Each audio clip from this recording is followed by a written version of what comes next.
Talking, Absolutely. yeah, talking about teachers specifically, and as we are talking about teenagers, and most of them are in school. Um, One of my pertinent questions here was that is there any connection or any parallel that can be drawn between academic excellence? Because, see, when we're talking about culture and when we are especially talking about Indian culture here, as we are growing, I see the change, but still in, and it should be also still in parents minds, still in a lot of minds, that okay, I am doing emotional intelligence, I am practicing this, but is it also helping other aspects of my life, especially something as academic and academic proficiency? So Absolutely. is there a variable here, sorry, is there a parallel here that we can draw from emotional Absolutely, yes, we can draw a parallel, and what a parallel. It has been a part of my study for the last 4 years of, have been being researching about how children who are more emotionally intelligent when it comes to their profiling are doing much better as far as academic performance is concerned. And that will be a great news for parents who are on this call. Now, the allow me to just go on a little bit to explain this, because unless I explain it, probably it will just be a figure in mind for even I would parents. like And to know about the research. Yeah. okay, so this is more than the research. It's more about, as I said in the beginning, that we talk about a little bit about the brain. See, what typically a human brain has some important parts. One of them is this part which we call as the primitive brain, which was developed right when we were like whatever, our forefathers and ancestors and pre-ancestors. And at that time, there was nothing fancy about it. It just had these very, very basic three responses: flight, fight, flight, and freeze. So we were hunters and gatherers, and when we went out to hunt, then either we would fight it out, or either we would just run away, or we would just freeze there and be very, very scared.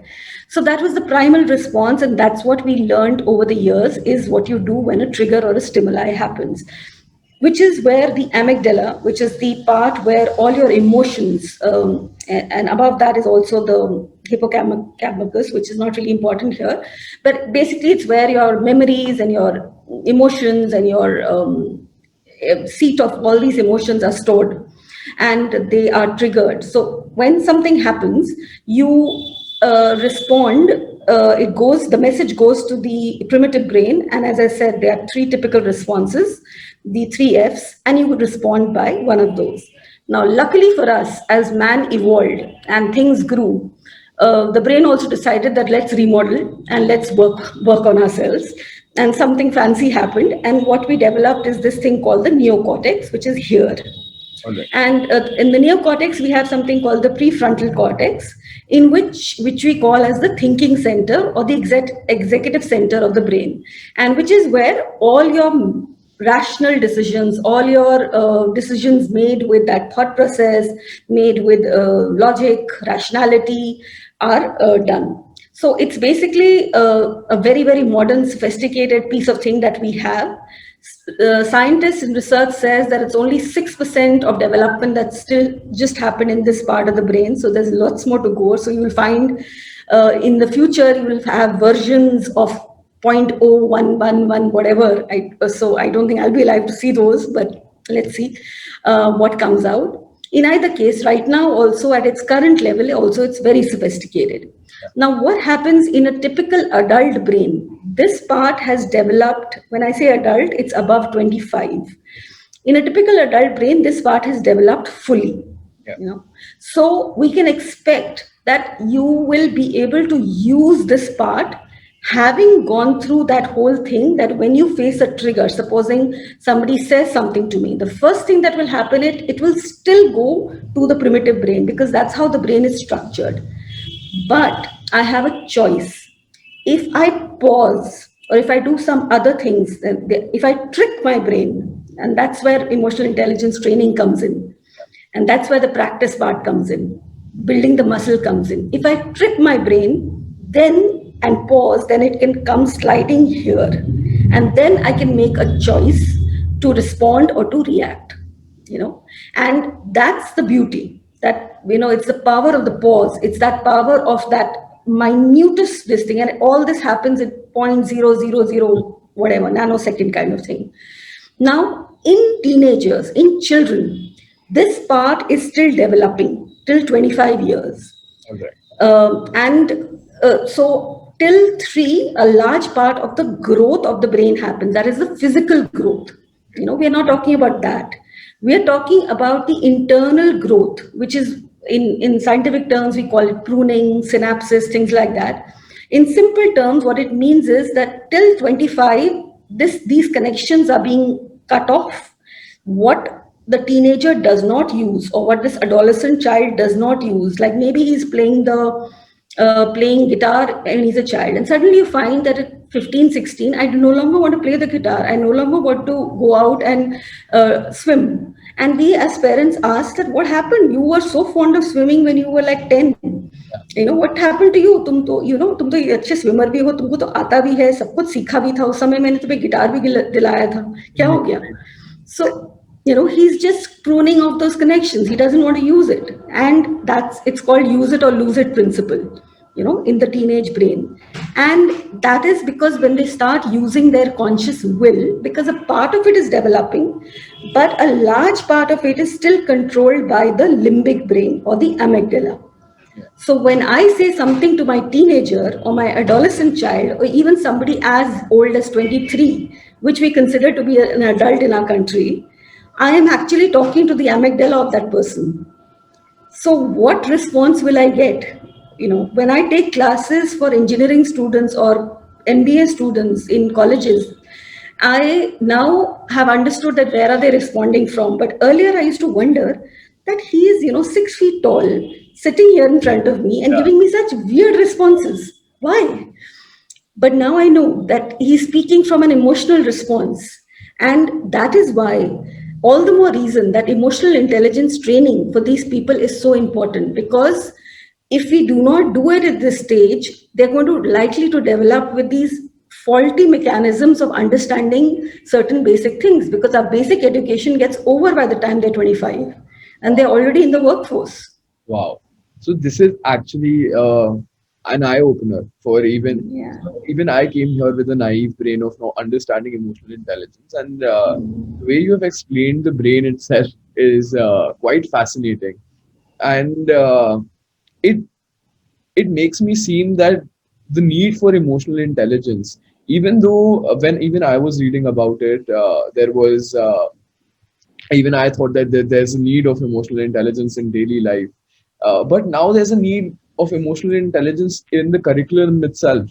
And my question here is that, okay, so as you said that it's good to have emotional intelligence from the starting age, because it becomes like a muscle memory for them. And even at later stages you can develop it, but like not as a muscle memory. Like it takes time to develop it. So why not teachers? My question is, why don't teachers practice this instead of getting the child to practice it?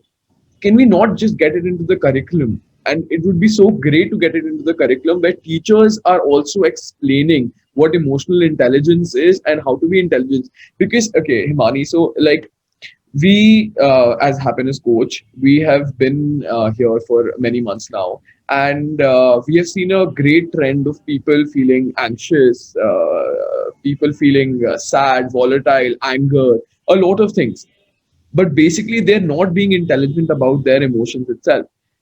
It's Or a amygdala is getting hijacked, basically. Yes, and what we have seen in Google itself. So like we follow Google Trends as a company, and like what we have seen in Google Trends, India is the second highest to search for anxiousness and anxiety and stress Yes. and financial problems and anger, and this is growing right now. So like we, so what?